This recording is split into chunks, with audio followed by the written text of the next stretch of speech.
Good afternoon. My name is Paul Stearns, and I'd like to share with you a staggering number, 12.7%.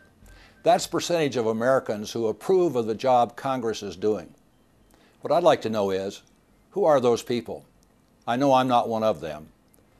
What are they seeing that the other 87% of us are missing? That's exactly why I'm here today. As you can tell, I've been around the block a few times. I've been active in business and politics for a long time. And as we enter this election year, and lately it seems that they're all election years, I've never seen the basic structures that bind our country together quite so frayed. I was born in rural Oklahoma to a hard-working but impoverished family.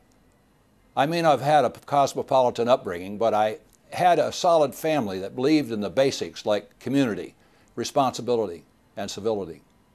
My father, like most of our fathers, was a major force in my life. 35 years since his death, his impact on my life hasn't receded one bit. As I was growing up, he would sometimes say to me, "Paul, you could have done better than that. Paul, you should have done better than that."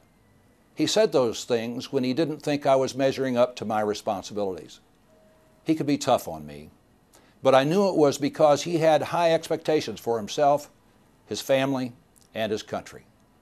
I'm here today because as I look at our nation's leaders, the people we elect to represent us, I'm not seeing high expectations anymore.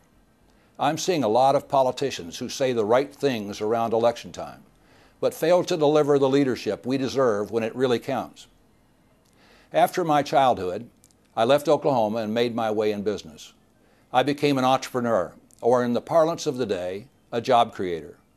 I took pride in knowing that I was creating those jobs, that I was paying my taxes and helping my employees, not just by giving them a place to work, but by helping to build the communities in which they built their homes, educated their children, and lived their lives.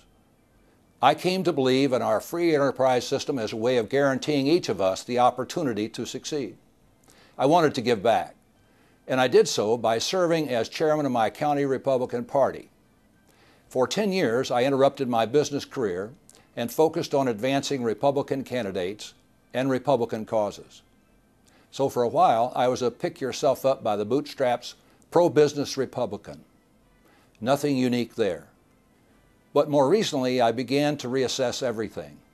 Now, a quarter of a century after I ended my involvement in party politics, I again feel called to step forward and give something back. I had seen the enemy, and it was me. You know, I just read a poll that says 76% of our fellow citizens feel our country is on the wrong track. Sadly, that sounds about right to me. Our politics is broken, our governance is broken, and our media is broken.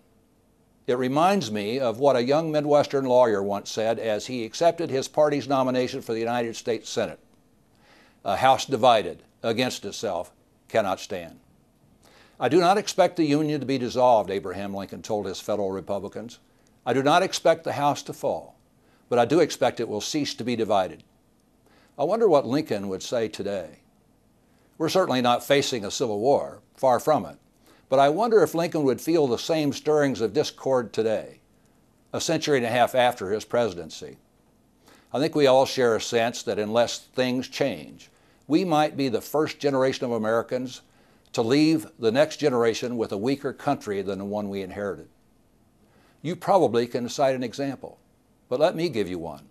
At the end of last year, one of the most heated debates in Congress wasn't about how to create jobs or reduce deficits. It wasn't about health care or immigration.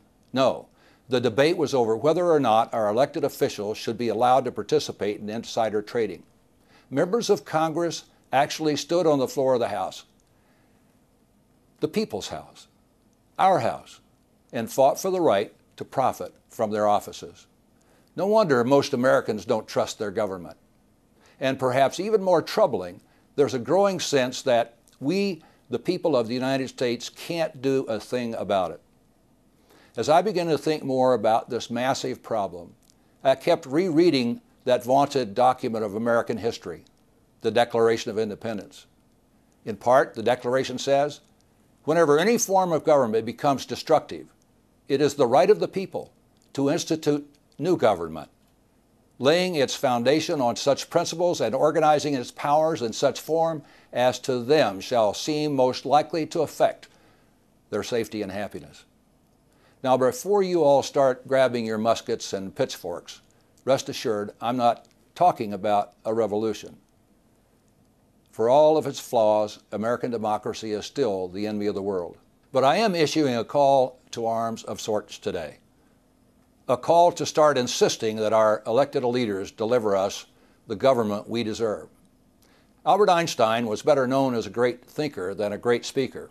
But one of my favorite of his quotes is that the significant problems we have cannot be solved at the same level of thinking with which we created them. The thinking that created our problems can be boiled down to one word: hubris. I was taught the values of civility, honor, and duty as a young man in Oklahoma. I'm sure we all learned those values in our lives. Yet somehow, they've become completely absent from our political process. And as a result, we've reached a point where all of us are forced to make false choices and bad decisions based on sound bites, lies, innuendo, and rumor. It pains me to see our American values replaced by hubris and ignorance. To see the 24-hour media echo chamber declare a victor each day based not on who speaks most sensibly, but on who speaks the loudest. For a lot of us, the answer is to disengage, to declare a pox on all their houses, to do nothing. That's a pretty logical response to what's going on out there today. But the problem is, if we choose this course, if we sit on our hands or throw them up in despair, we'll be our own worst enemy. The question is, what do we do? We've identified the problem. We have a vague idea of how government should work. But how do we make it happen, short of wielding those pitchforks? I'd like to offer one idea. I've been talking to a lot of friends and colleagues, people with all kinds of different political views, and we've launched a new kind of movement in American politics. We call it Undivided House. Undivided House is not a political party. It's a movement to hold our elected officials accountable to we the people, to remind them that we send them to Washington and we can bring them back home. Today, I am asking each and every one of you to join Undivided House. We don't claim to have all the answers.